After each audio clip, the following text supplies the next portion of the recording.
Alors déjà, tu fais pipi sur un truc et là tu le retournes et il y a marqué enceinte. Je peux pas t'expliquer ce que ça fait. Et de me dire que mon corps était pas cassé, que malgré ce que j'avais subi dans la vie, bah, je pouvais quand même faire des enfants.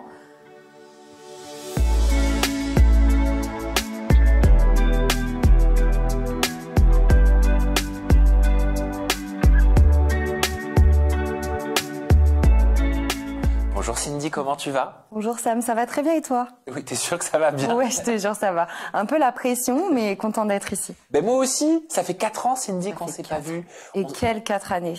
Ah ouais, alors pour toi, 4 années qui se sont passées, qui se sont écoulées, j'ai l'impression qu'il y en a eu 20. Ouais. Tu vas pouvoir nous expliquer tout ce qui s'est passé. En tout cas, moi je m'en souviens comme si c'était hier. Quand je t'ai reçu, c'était dans un précédent décor. Ouais. Nous étions en 2020, qui a bien changé depuis. Je te propose de regarder un petit peu ce que ça donnait notre introduction. Regarde, ça se passe là. Salut tout le monde, c'est Cindy, j'espère que vous allez bien. Vous m'avez peut-être découvert dans Team BS ou alors sur ma chaîne. En tout cas, je suis très contente d'être là aujourd'hui et je vais répondre aux questions de Sam. Ça me fait Salut trop tout le monde, c'est bizarre. Cindy, j'espère que Ça te vous fait allez quoi bien. de te revoir Vous comme m'avez ça? peut-être découvert Déjà, dans les Team joues. BS ou alors sur ma chaîne. Rien à Et voir, je tu vois, beaucoup plus de joues. On voit que j'étais plus jeune, mais j'ai quand même l'impression que c'était il y a 10 ans. C'est ça le pire, tu vois, quand tu me dis justement ces 4 années, il s'est passé beaucoup de choses. C'est vraiment le sentiment que j'ai. Je peux plus dire que je m'identifie à cette personne. J'ai l'impression que c'est moi il y a longtemps, tu vois. Qu'est-ce qui a changé en toi depuis ces 4 années? Déjà physiquement. Bon, physiquement, j'ai plus les joues. J'ai arrêté de me lisser les cheveux. J'ai accepté mes cheveux naturels. Et je suis très contente. Et tu vois, tu sais, de temps en temps, t'as pas trop confiance en toi.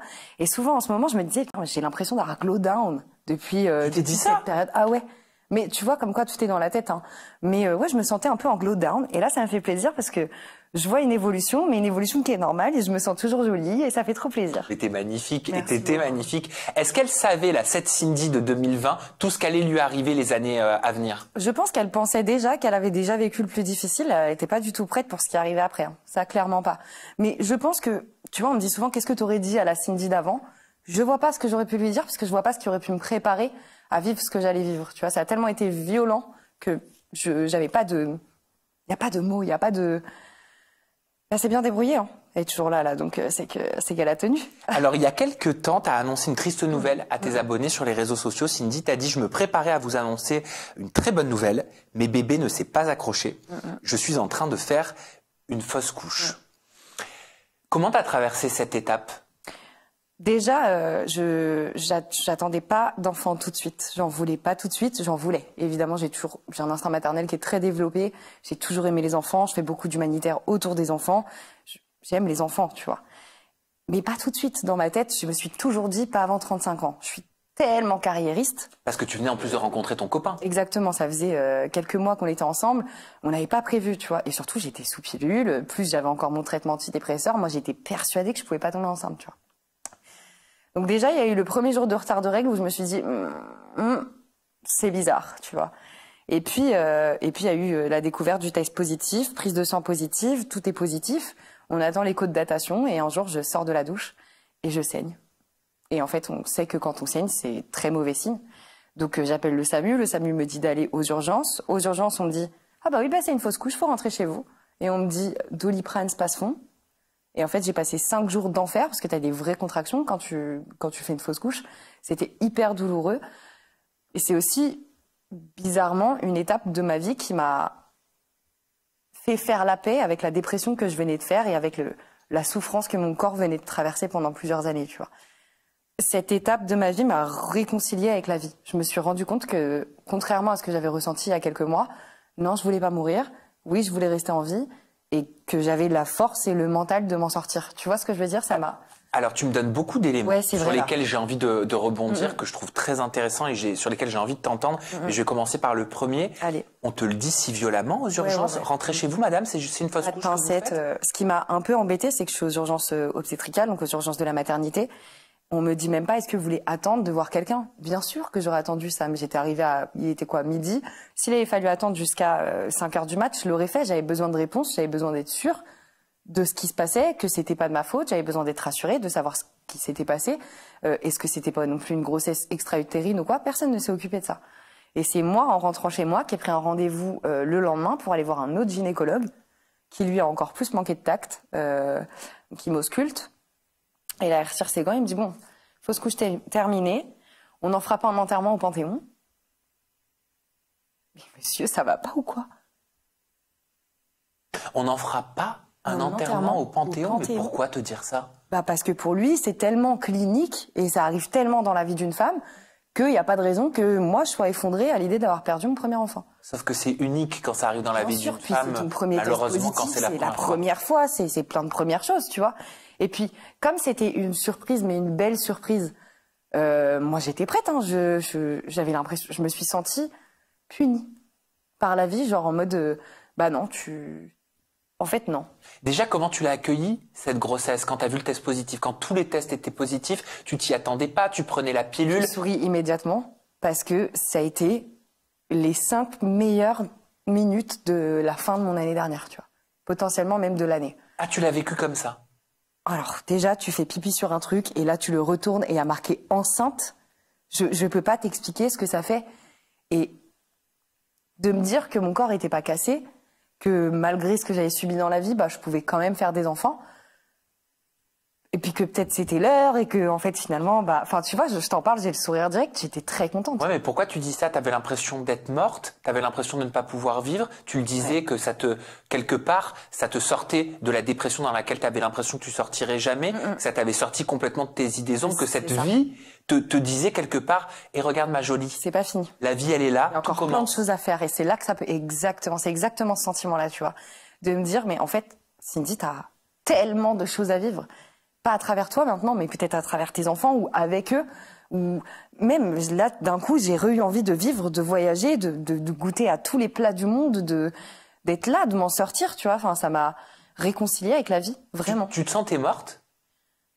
Une partie de moi était morte, en tout cas moi entièrement non, parce que j'étais toujours là, tu vois. Mais il y a une partie de moi qui est morte complètement, même encore aujourd'hui. Hein. J'ai dû reconstruire autre chose, mais il y a une partie de moi que je retrouverai jamais. C'est quelle partie qui est morte? C'est celle que tu as vue en début d'interview, celle que tu m'as montrée. Pourquoi? J'avais tellement de rêves à cette période-là, j'avais encore tellement d'ambition.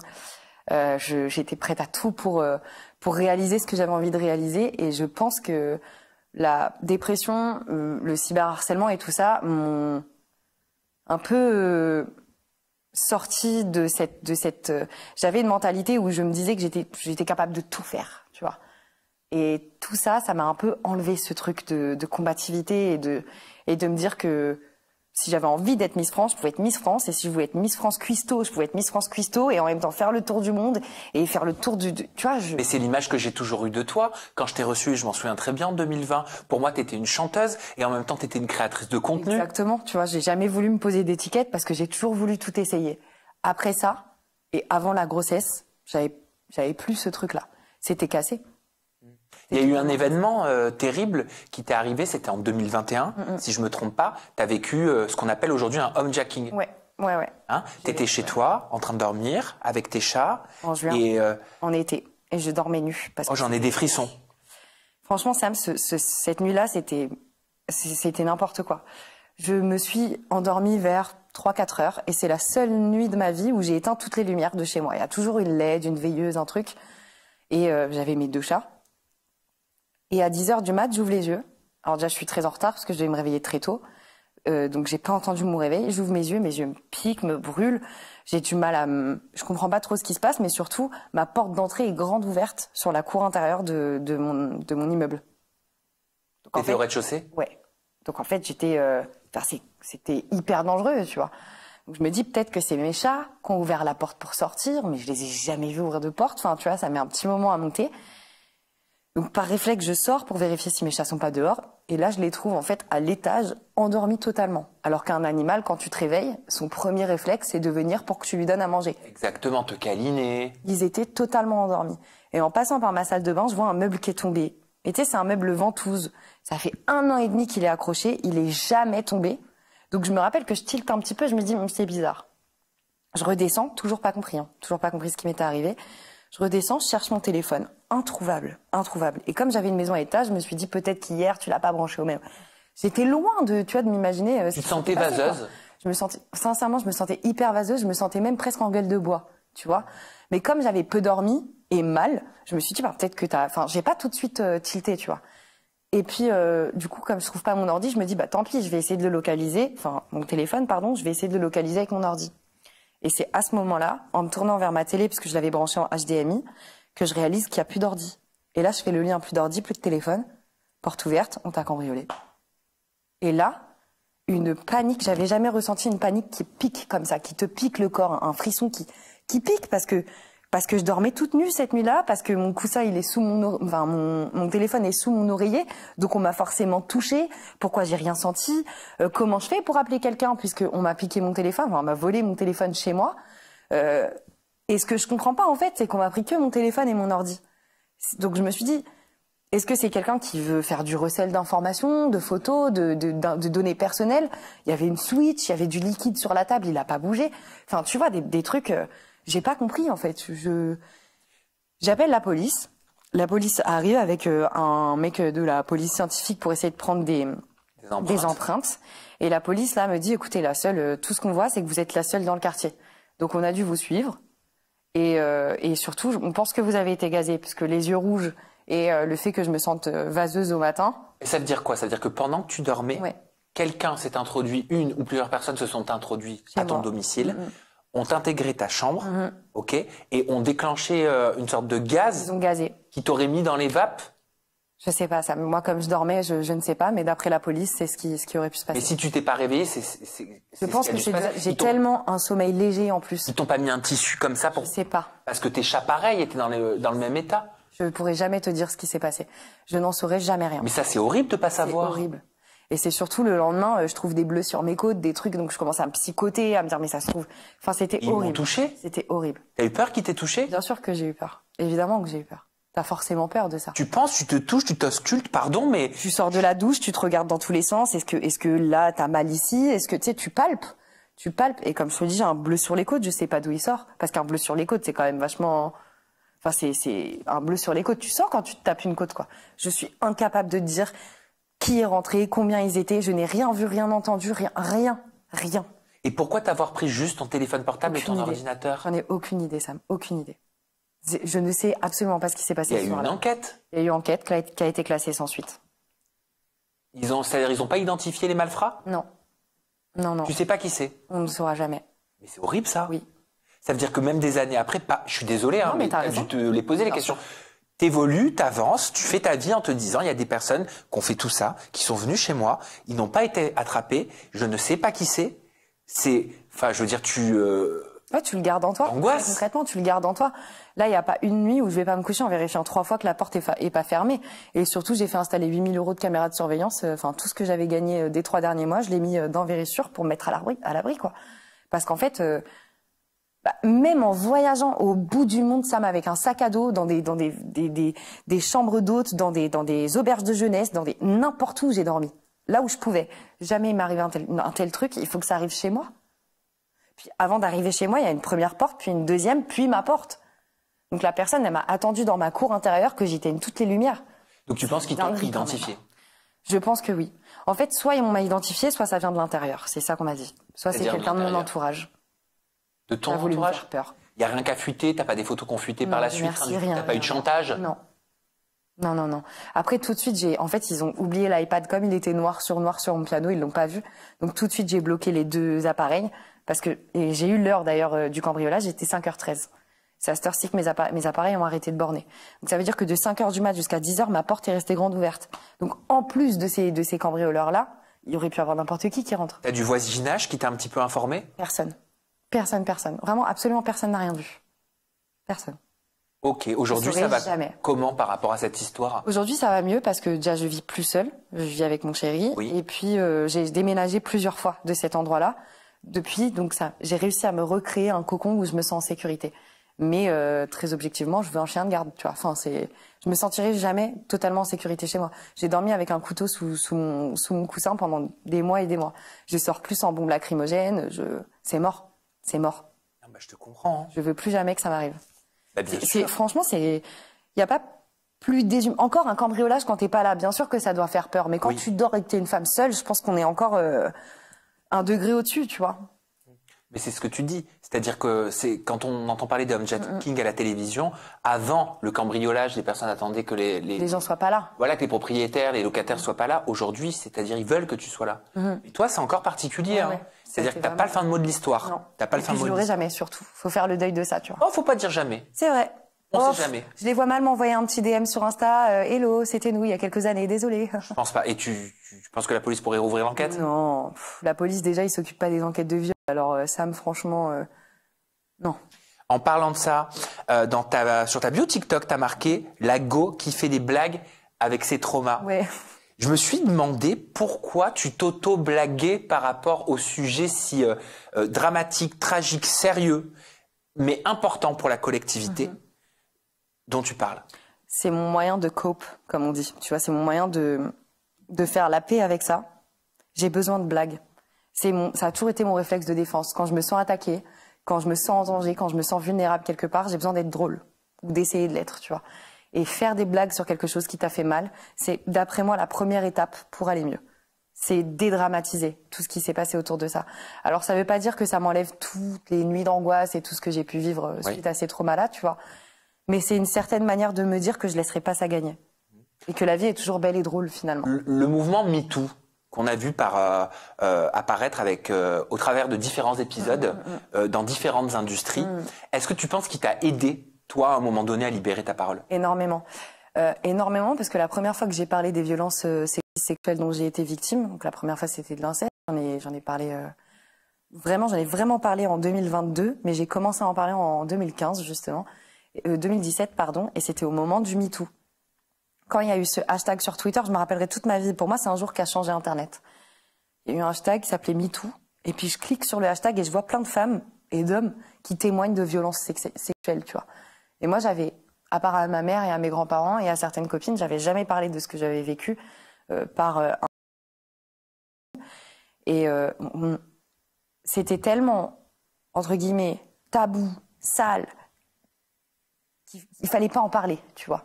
Je l'avais tellement intériorisé que ce jour-là, quand j'ai vu tout le monde se soutenir, en parler, et que, en fait, finalement, c'est pas nous le problème, on n'est pas sale, c'est les gens qui nous ont fait du mal, qui ont un problème, ça m'a tellement fait du bien, je me suis même pas posé la question, j'en ai parlé pour la première fois. Et j'en ai parlé en disant que voilà, moi c'était arrivé entre mes 10 et mes 13 ans, et que ça avait duré 2 ans, et ça m'a fait énormément de bien. Et puis plus tard, j'ai eu le besoin d'aller plus loin et d'en parler encore plus, mais pas seulement pour moi. Je sais qu'à l'époque où je vivais ça, si j'avais suivi quelqu'un sur Internet, s'il y avait eu les influenceurs ou les créateurs de contenu ou les youtubeurs ou peu importe, des gens, en tout cas des personnalités. On n'avait pas les réseaux sociaux vraiment autant quand moi j'avais, c'était il y a 15 ans maintenant, tu vois. On avait Facebook à la rigueur et MSN, mais on parlait pas vraiment de ces sujets-là. Surtout pas. Tu vois? On disait ce qu'on mangeait, jouer au cinéma. Exactement. On faisait des petites blagues, mais on parlait pas de ce genre de sujet. Si j'avais eu une femme qui m'avait expliqué que non, ce n'est pas normal à ton âge qu'on te mette la main dans la culotte. Non, ce n'est pas normal à ton âge qu'on te regarde dans la douche. Oui, tu as le droit d'avoir une intimité. Et oui, il faut que tu en parles parce que c'est dangereux. Je m'en serais sortie tellement plus vite. C'était entre tes 10 et 13 ans. Ta mère l'a su quand? Elle l'a su très vite. Je lui en ai parlé et elle a fait tout ce qu'elle pouvait pour me défendre, mais c'était déjà fait. De toute manière, ils étaient séparés. Et en vrai, c'est une femme qui m'a énormément soutenue là-dedans, qui a compris plus tard à quel point ça m'avait touchée. Ta mère? Mais ouais. Pourquoi tu dis c'est une femme? Parce que c'est une femme avant d'être ma mère. Et ça, je pense qu'on oublie toujours que nos parents sont d'abord des humains. Tu vois? Ouais, c'est vrai. Moi, ça a mis des années avant que je réalise que ma mère, avant de m'avoir, c'était une femme à part entière. Ouais. Comme moi, là, aujourd'hui, je suis une femme à part entière. Non, mais c'est beau ce que tu viens de dire, je trouve. Juste la maman, tu vois. Pourquoi toi... Alors, de toute façon, j'ai remarqué de façon générale... Les meufs. Les créatrices de contenu sur les réseaux, vous prenez quand même relativement cher. Toi, tu prends quand même cher. Dans les commentaires, je sais pas pourquoi. Est-ce que c'est parce que tu t'autorises justement à libérer ta parole sur différents sujets? Est-ce que c'est parce que quand tu le fais, on se dit, bah, cette nana, comme tu le dis, elle est résiliente, elle est forte, je peux tout me permettre? Quand je dis on, je me mets pas du tout dedans. Je mets les tarés, hein. Ouais. Les tarés dedans. Mais pourquoi? Et je vais en lire quelques-uns parce que je crois que c'est important. T'es confronté à ça, on est tous confrontés à ça sur les réseaux. Et puis surtout, j'ai l'habitude de les lire seule, alors profitons-en. On peut lire, je sais que tu sors tout le temps là-bas, je vais t'attendre avec ma voiture, tu vas finir vieux au fond d'un trou. Je te démonte tous les trous, tu me suceras la et tu me supplieras de t'enculer. Qu'est-ce que tu ressens quand tu reçois ça? Qu'est-ce que tu te dis? Comment tu te protèges? Ce message-là particulièrement, je m'en rappelle très bien parce qu'il a fait venir les pompiers à la maison. Pardon? J'ai fait une énorme crise d'angoisse à la lecture de ce message-là. Vraiment, une énorme où les pompiers sont venus parce qu'on les a appelés. J'étais au bout de ma vie là. Vraiment, j'ai cru que j'allais... C'était le message de trop là. Oui. Tu commences à t'inquiéter de tout et de tout le monde. Tu sors dehors et tu te dis mais ça se trouve le mec qui m'a écrit c'est lui ou alors c'est lui ou alors c'est elle ou alors ça peut être lui. Et tu commences à te dire mais moi ça me viendrait jamais à l'esprit. Déjà juste de dire à quelqu'un ton contenu c'est de la merde, ça me viendrait pas à l'esprit parce que c'est méchant. Et c'est pas parce que ça me plaît pas à moi que ça va pas plaire à d'autres personnes. Et surtout j'ai mieux à faire de mon temps, tu vois. Maintenant les conséquences du cyberharcèlement sont telles que j'ai changé totalement ma manière de poster. J'ai failli totalement arrêter de faire ce que je fais. Et pourtant, j'ai des épaules, Sam, faut les avoir, tu vois. Mais à force, tu commences à douter de toi. Aujourd'hui, je te dis sincèrement, à chaque fois que je vais poster une story, je me dis, mais vas-y, mais ta gueule, tout le monde s'en fout. Mais pourquoi tu... Je commence à penser comme ces gens-là, à force de les lire. Tu doutes de toi. Tu vois, je te disais tout à l'heure, je suis contente, j'ai fait un glow-up et finalement, il me faut du temps, en fait, pour faire la paix avec moi. C'est-à-dire, tu vas essayer d'anticiper ce qui va pouvoir être dit. Quand tu vas poster quelque chose, tu vas créer un contenu, tu vas dire, oh, elle est trop moche, oh, ses cheveux, c'est dégueulasse, mais ferme ta gueule. De quoi tu parles? C'est exact. Et ça fait plaisir que ça sorte de ta bouche. C'est exactement ce que je vais ressentir. Totalement. C'est-à-dire que maintenant, tout ce que je fais est penser, repenser. Avant, et justement, c'est pour ça que je pense qu'on me suivait. J'avais une spontanéité, tu vois, qui était... Je suis très spontanée dans la vie. Ils t'ont coupé ta spontanéité? Totalement, totalement. En fait, ça m'énerve parce qu'il y a une partie d'Internet qui a gagné. Dans le sens où, oui, j'ai changé. Totalement. Mais si t'as changé, tu peux encore changer. Je me manque. Mais j'ose pas. Ça me fait peur. Je pense qu'il va falloir que je travaille longtemps sur moi pour pouvoir redevenir cette personne. Oui, t'as pas encore repassé le step du gros fun. Mais j'aimerais tellement. Mais avant, j'étais comme ça. Hein. Oh là là, franchement, je snappais dans tous les sens, avec un fossile comme ça, en lendemain de soirée. Alors, comment tu te protèges de ça? C'est quoi la solution? Comment tu fais pour pouvoir continuer d'être celle que tu es, que tu arrêtes de te manquer, sans prendre en compte tout ça? Bah, j'ai éteint mon thé, en fait. C'est ça qui est cool. Mais je me suis éloignée des réseaux sociaux. Je fais beaucoup moins ce que j'aimais faire. Parce que à la fin, ça m'a plus coûté que ce que ça m'a rapporté, tu vois. Quand j'ai fait mon énorme dépression de 2021 à 2023, que j'étais à ça de me foutre en l'air, derrière, en fait, je pense que inconsciemment, j'ai tout mis sur les réseaux en me disant, mais c'est à cause d'Internet. C'est pas qu'à cause d'Internet, c'était vraiment à cause des étapes qui m'ont poussé à tomber, tu vois. Mais tu changes, t'es obligé de changer. Qu'est-ce qui se passe dans la tête quand on est à ça de se foutre en l'air? On réfléchit plus normalement. Hein. T'as l'impression d'être dans un rêve en permanence, en fait. Ta réalité, elle n'existe plus. J'écrivais plus à personne, je répondais plus à mon téléphone. De toute manière, plus personne m'écrivait parce que je prenais plus de nouvelles et j'en donnais pas. Et quand on prenait des nouvelles, je répondais pas. Donc le seul contact que j'avais, c'était ma mère et ma grand-mère. Donc tu te coupes de tout, socialement? De tout, parce que de toute manière, tu sais, t'es tellement triste et puis tu vois tellement pas d'issue que moi, je me disais, mais comment je pouvais rêver de Bercy il y a quelques mois? Et aujourd'hui, je rêve de juste m'éteindre, quoi. Et je pense que vraiment l'apogée, c'était Nouvel An 2023, que je passe seule chez WAM. Et j'entends les voisins. 3, 2, 1, bonne année! Et moi, j'essaye de m'endormir. J'ai jamais autant pleuré que ce soir-là. Et c'est 2 mois plus tard que je me dis, bon ben, ça y est. Ça y est, on arrête de souffrir, ça sert à rien. Parce que j'avais l'impression que même si je me réparais, il faudrait trop de temps pour que je puisse recommencer à me sentir humaine et vivante et importante et juste aimer, tu vois, et juste que je puisse exister. Pourquoi la vie, elle t'a mis toutes ces épreuves? J'en ai aucune idée, mais je te jure que quand je vais monter au ciel, je vais demander à Dieu, je vais le regarder comme ça, je vais dire Dieu, 2 minutes, pourquoi autant? Comment ça, les plus forts combats aux plus forts soldats? Moi, j'ai rien demandé, hein. Genre, Après, je me dis, si ça a été dur maintenant, peut-être qu'à la suite, ça va être trop bien, je sais pas. Mais franchement, je sais pas pourquoi je suis passée par autant d'épreuves. Après, tout le monde a ses épreuves. Il y en a des plus violentes ou moins violentes. Moi, j'avoue que ce soit les violences sexuelles ou la fausse couche, la fausse couche, vraiment, tu vois, je me suis dit, encore? J'ai pas le droit d'avoir une vie normale, moi. J'ai pas le droit de... Presque ça t'a pas étonné? Si? En fait, j'ai trouvé ça tellement injuste. Et je me suis dit, en fait, donc moi, je suis destinée à vivre de la merde. C'est ça, en fait. Donc dès que je vais kiffer quelque chose, ça va mal se passer. Dès que ça va potentiellement bien se passer, ça va mal finir, en fait. C'est ça qui m'attend. Ça a été un peu compliqué de de ressortir de ça. Après, mon partenaire a été hyper exemplaire. Vraiment, il a été d'un soutien sans faille. Et c'est tellement quelqu'un qui est pas du tout dans le jugement de mes peurs, tu sais, quand t'as été abusé ou quand t'as été cyberharcelé ou quand t'as fait une fausse couche, tout simplement, ton corps et ton âme sont pas les mêmes que quelqu'un qui a rien vécu, forcément. Il y a des choses où t'as besoin de plus de temps ou quoi. Il a jamais jugé aucun de mes attends, là j'ai besoin de temps ou je me sens pas bien, il faut qu'on en parle. Jamais une crise d'angoisse a été une trop grosse crise d'angoisse. Il y a jamais eu de jugement en fait. Tu l'as rencontré comment ce chéri? Dans la boîte de nuit que je fréquentais le plus, et je trouve que ça me rend enfin justice parce que pour les avoir poncé les bancs de la Wanderlust à Paris, il était temps que je rencontre quelqu'un de bien là-bas. Tu te dis quoi quand tu le vois pour la première fois? En fait, faut savoir que je suis un peu une charo, moi, donc j'ai pas peur d'aller voir les hommes que je trouve beaux ou quoi en soirée. Mais maintenant, j'y vais doucement, parce que la dernière fois que j'ai trouvé quelqu'un beau en soirée, on a fini en procès, tu vois, donc je fais très attention. Procès? Ouais, de toute façon, la plainte a été perdue, donc je pense qu'elle va être classée. Mais tu parlais de 2021, mais juste après mon cambriolage, j'ai un ex, on peut dire, ex-conjoint, comme ça, qui s'est marqué sur la plainte en tout cas, qui m'a ramené de soirée et qui a abusé de moi derrière. Donc, tu vois, quand je te dis que l'été 2021, c'était l'été de toutes les horreurs. Tu le connaissais? Je le connaissais très bien, c'est pour ça qu'il m'a raccompagné.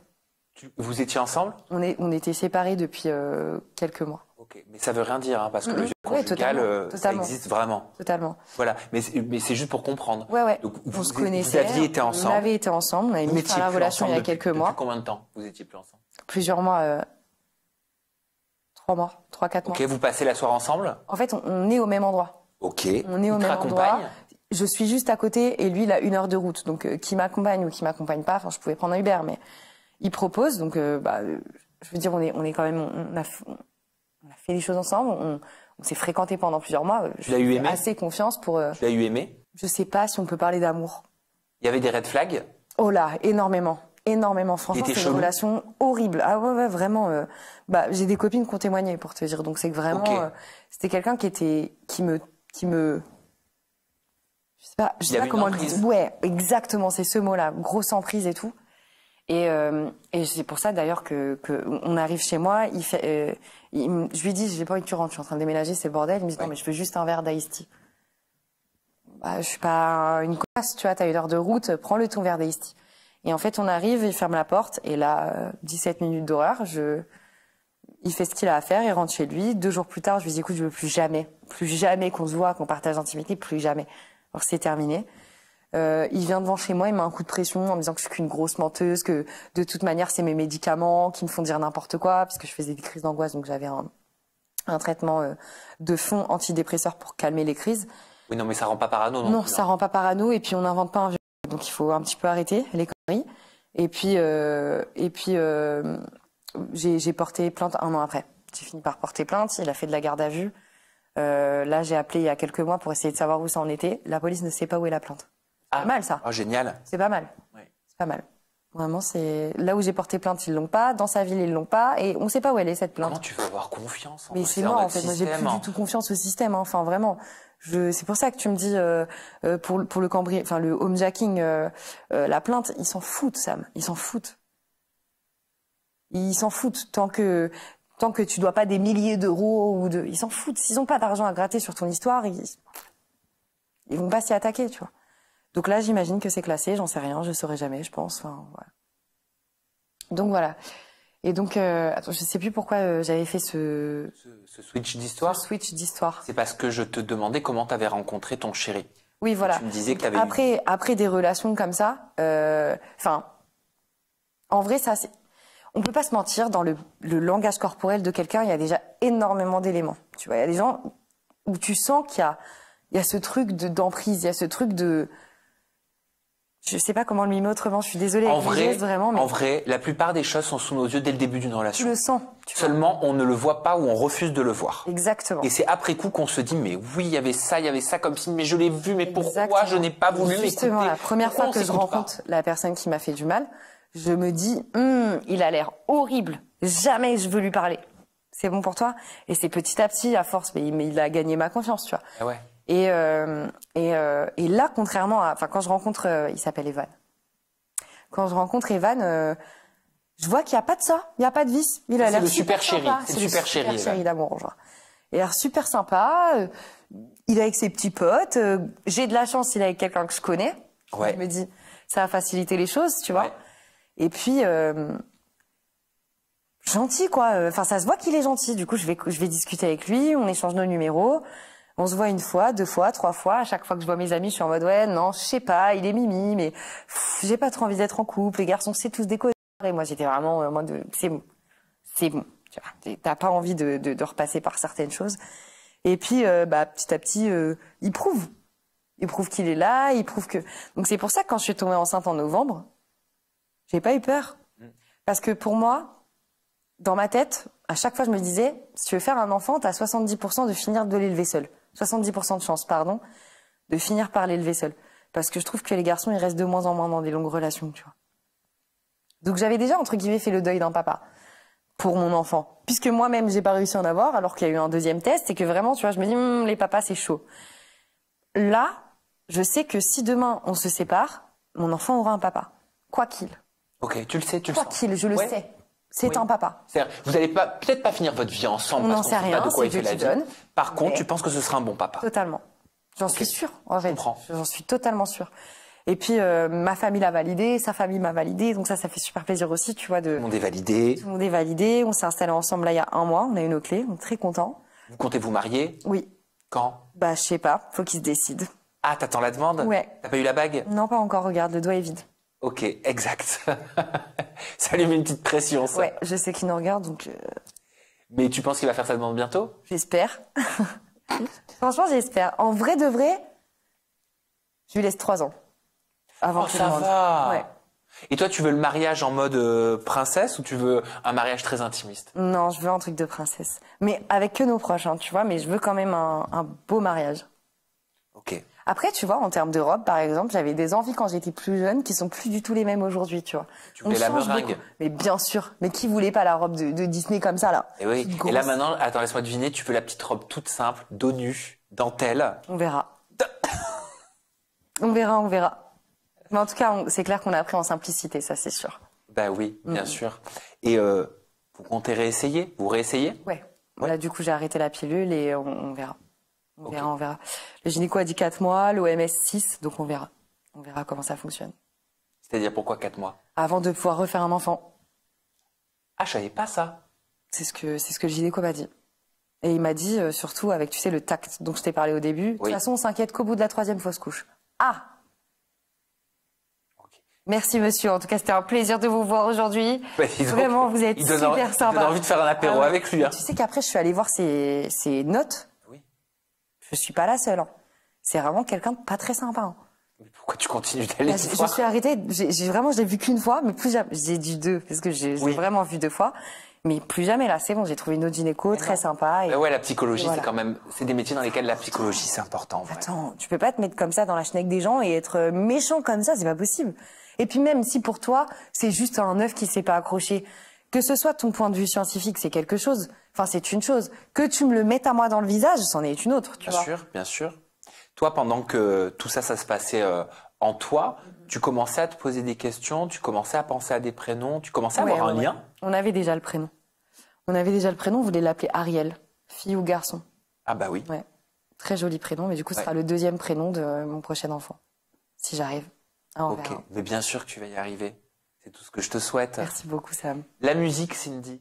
T'en Écoute, es où? je Tu l'as un peu mis de côté, mais t'as ressorti un son quand même il y a peu de temps. En vrai, j'ai tout mis de côté là. Tu vois, pendant 3-4 ans, depuis 2021, j'ai eu besoin de me recentrer sur moi humainement.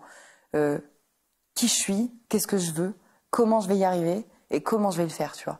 La musique, ça a tellement été une partie de ma vie hyper importante que même pendant tout ce temps où ça allait pas, j'ai arrêté de chanter, j'ai arrêté de faire du piano, j'écoutais plus de musique.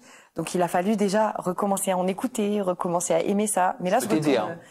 avec grand plaisir, on va en studio quand tu veux, ça. Les placements d'EP, les placements déplacés. Je sais pas si tu connais mes jingles. Mais attends, tu chantes super bien là. Ah non, moi je fais ça pour le plaisir. Mais tu fais ça pour le plaisir, mais tu chantes quand même vachement juste, hein, si je Ah peux non, me permettre. si tu veux, on va en studio, on se fait un petit Mais kiff. je suis chaude, hein. Moi je rigole avec toi, je te On te fait redonne les goût à la jingles, musique. on te refait tous tes jingles. On refait tous les jingles. Allez, Ça me va. On fait ça quand tu veux. Ok. En tout cas, moi, je suis retournée en studio là Ouais. récemment. Je recherche un petit peu ma couleur. Ça a totalement changé de ce que je voulais faire avant. Ok. J'ai grandi en fait. T'as envie de quoi en termes de couleur? J'ai envie de R&B, j'ai envie de soul, j'ai envie de toujours du français. J'ai envie de belles paroles. J'ai envie de vers, j'ai envie de poésie, j'ai envie d'alexandrin, je trouve que dans la musique actuelle, on a totalement mis de côté l'écriture. Et moi qui suis une enfant de la poésie, ça me blesse un peu, tu vois. C'est quoi tes références? Qui t'aime bien? Quelle musique t'aurais aimé interpréter? Oh! Il y a une musique d'Ariana Grande que j'adore, c'est Best Mistake, avec Sean... Comment il s'appelle? Sean... Mais c'est parce que sa partie, elle est nulle. En tout cas, celle d'Ariana, elle est trop bien. Il y a cette musique-là que j'aurais voulu écrire. Du côté des Français? Du côté des Français... Secret de Louane, j'aime beaucoup. Ok. Ouais. Même si les filles... Je sais plus c'est quoi. Je me suis lancée dans un truc là. Attends. Même si les filles... Nanana, sache qu'il y a en toi cette force qui se déploie. J'aime vraiment beaucoup cette musique-là. Et sinon, en vraie chanson française, j'aurais voulu écrire Quand on n'a que l'amour. Oh, elle est Je belle. la trouve magnifique. Ah ouais. Et couvrir de soleil la laideur des faubourgs quand on n'a que l'amour. J'adore cette musique. Surtout la version de Morane, Oui, bah Morane qui nous a quittés. malheureusement. Bah oui, malheureusement. Le meilleur partant en premier, hein. Il faut vite que tu refasses un album, Sidi. Bah franchement, ça arrive. Vraiment. Ça arrive là, j'ai trouvé une bonne équipe qui est vraiment derrière moi. Donc Parfait. on lâche pas. Parfait. Fais ce que t'as mis de côté. C'est une pépite. Bah ouais, mais ouais, fais-la Merci exploser beaucoup. cette pépite. Sincèrement. Merci Sam. Il n'ait plus jamais peur de quoi que ce soit. C'est dur encore. Bah t'as peur, c'est Je pas te grave. jure, des fois, juste un selfie, je me dis, ah, On s'en fout. Va à l'encontre de tes peurs. allez. Va à l'encontre de tes peurs. Si t'as peur, fais-le. En fait, je me dis, je peux pas avoir vécu tout ça là et vivre à moitié maintenant. C'est pas Timidement. possible. Non. Je peux pas faire ça. Non. En tout cas, s'il y a des gens qui passent par des épreuves dont on vient de parler là, des sujets qu'on vient d'évoquer, il y a une porte de sortie, je vous jure. Ça met du temps. Il faut du temps pour se reconstruire. Il faut les bonnes personnes autour de nous. Il faut parler à un psy éventuellement. Ça peut vraiment faire beaucoup de bien. Il faut pas avoir peur de prendre un traitement quand c'est nécessaire. Mais je vous garantis qu'on s'en sort. Cindy, merci infiniment pour Merci ce à moment toi. de partage, de générosité, d'inspiration. Les adjectifs me manquent, vraiment. Merci. J'ai passé un moment extraordinaire en Merci en beaucoup. ta compagnie. Merci. On te retrouve sur tes réseaux sociaux avant de retrouver ton nouvel album.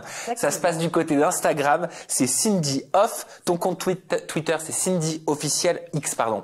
Ton compte TikTok, c'est Cindy Officiel. Ta chaîne YouTube, c'est bien sûr Cindy la plus belle. Exactement. J'avais mis ça pour rigoler, mais maintenant je peux plus l'enlever. Oh, mais ça te va très bien. Ça me fait trop rire quand on met arrobase, par exemple. Tu vois, j'avais fait ça commence aujourd'hui.